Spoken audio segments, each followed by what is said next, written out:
நாங்கள் இறைச்சி பழங்களும் மீனும் வாங்குவோம். ஓ, இறைச்சந்தையில் நம்ம என்ன செய்யக்கூடாது? நீங்க சொல்லுங்க அண்ணா. நாங்கள் விளையாடக்கூடாது, ஓடக்கூடாது. அது ஏன்?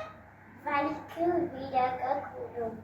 ஓ, நீங்க நாங்கள் வேற ஏதாவது இருக்கா? நாங்கள் சத்தம் போடக்கூடாது. அது ஏன்?